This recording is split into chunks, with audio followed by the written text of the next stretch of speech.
Alright, what's up guys? New deck profile today. We have counter fairies. Brand new.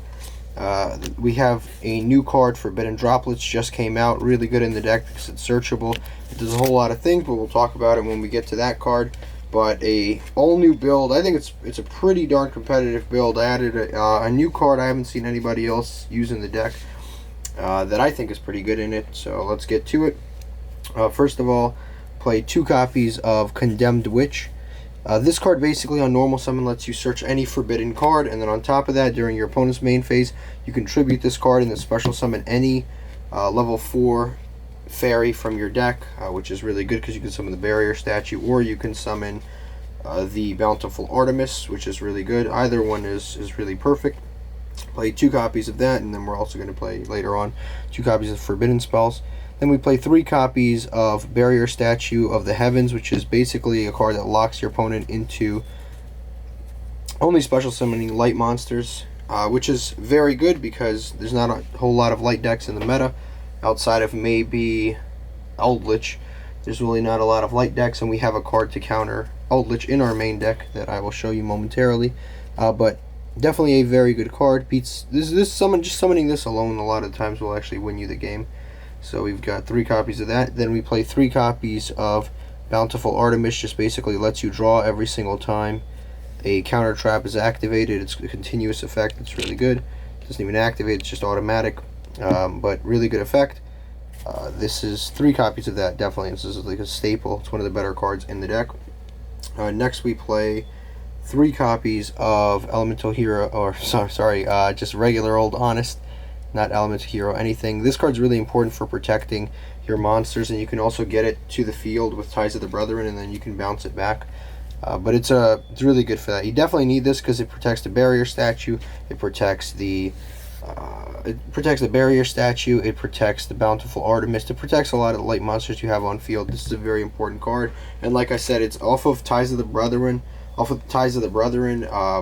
Ties of the Brethren in itself is a +1, and then you can just bounce this to your hand and get the card back for free. But yeah, definitely very, very good. Helps you get over stuff. There's really no excuse not to play it.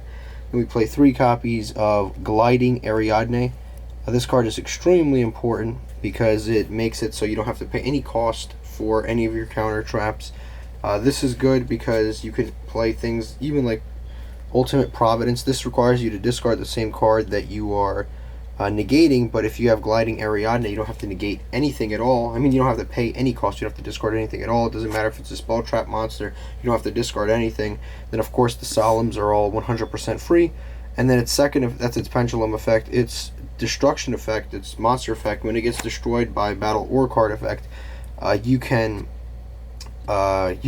reveal 3 counter traps from your deck, and then your opponent picks one, and you add that to your hand. But most of the time, you can just select 3 of the exact same one, so you're basically choosing anyway. But that's really another reason that effect is really good, is because it can actually destroy your face up. If this is destroyed, like let's say you have the pendulum, it's activating the pendulum zone and your opponent destroys it. What's wonderful is that you can, even if it gets destroyed in the pendulum zone, you still get to search. So it's a very, very, very good card in the deck. Next we play 3 copies of, this is sort of the new card that I've been playing in the deck. I think it is extremely good in the deck. 3 copies of Dimensional Shifter. What this card basically does is, if you have no cards in the graveyard, you can discard this card, and then any cards sent to the graveyard are banished instead. In the particular build that I'm playing right now, it doesn't matter whatsoever if any of our cards get banished. It doesn't affect us at all, because we're playing a bunch of 3-ofs and a bunch of 3-of counter traps, and nothing is recurable, and it doesn't matter. We're just playing a bunch of consistency cards, and we can easily use this, and it doesn't hurt us all that much. This card is extraordinarily good in this deck, just because this is, first of all, this card is really good against the meta. It's really good against Eldritch. It's really good against everything: dinosaurs, Eldritch, Adamancipators, Cyber Dragons. Like, it doesn't matter who you're playing against. This card is incredibly good against all of those decks, because and what's amazing about this card is, one of the biggest problems with counter fairies is when you go second, it's very tough to It's very tough to play when you go second because all of your cards need a whole turn to even be active.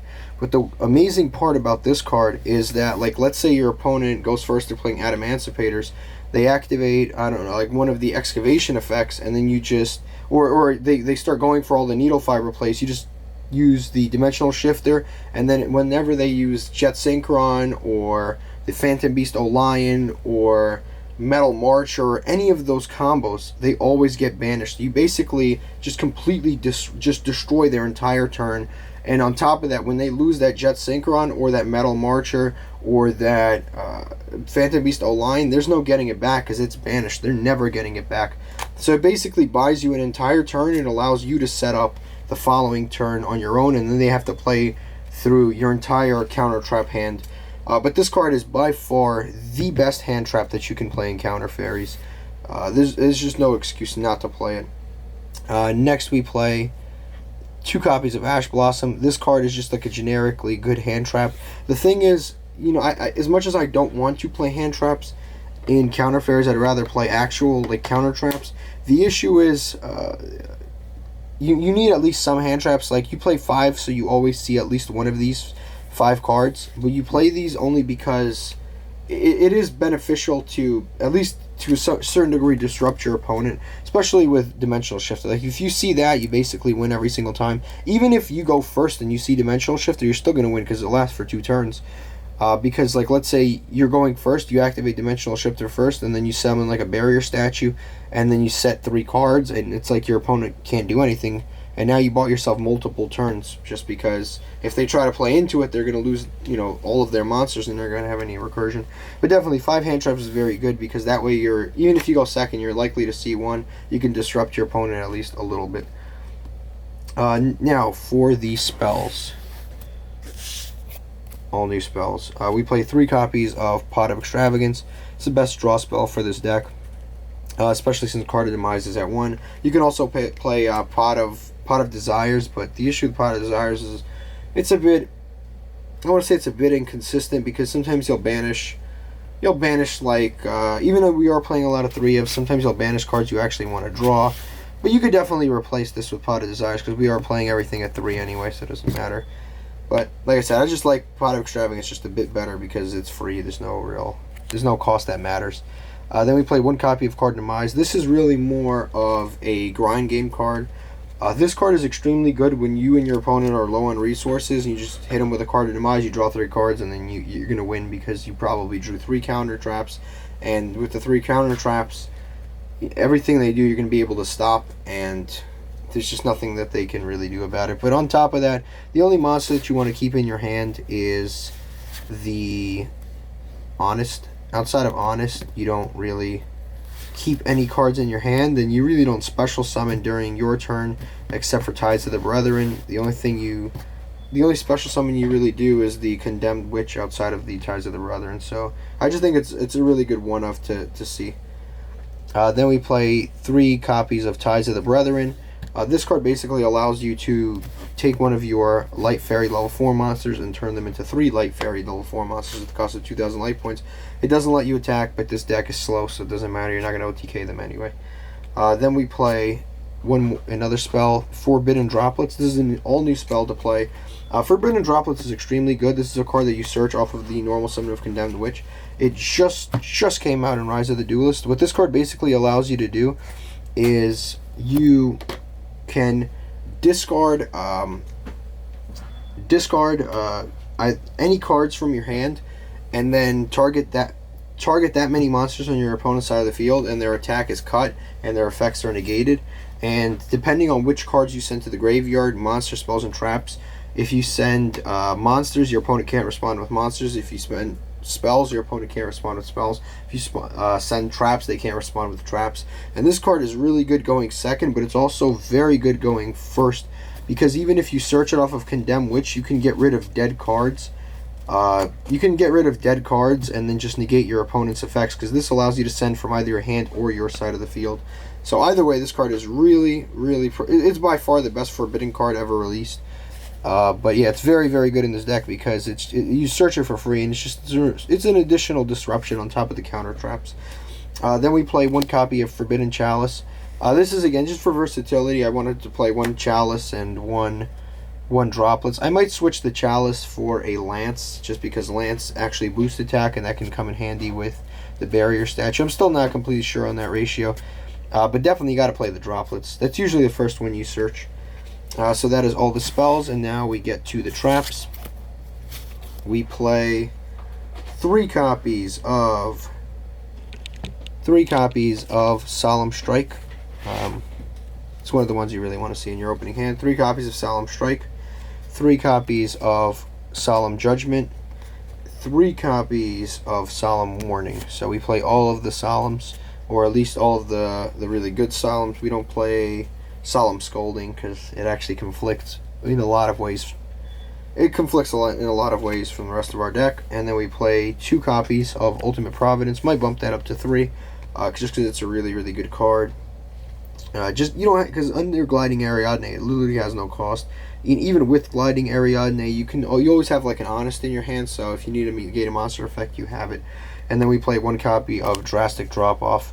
I like this card a lot, especially, like I said, when the game gets low on resources and you draw it, and you know your opponent goes for the draw and you just make them get rid of it. And it's really good when they're searching for answers in their deck, because remember, this is when they add or draw, or when they add or search, but it's nice when they're searching for answers to get rid of your barrier statue or something like that, and then you just hit them with a Drastic Drop Off and they lose the card that they're trying to help themselves out with. But you can always, the problem is you can't really search any of the counter traps.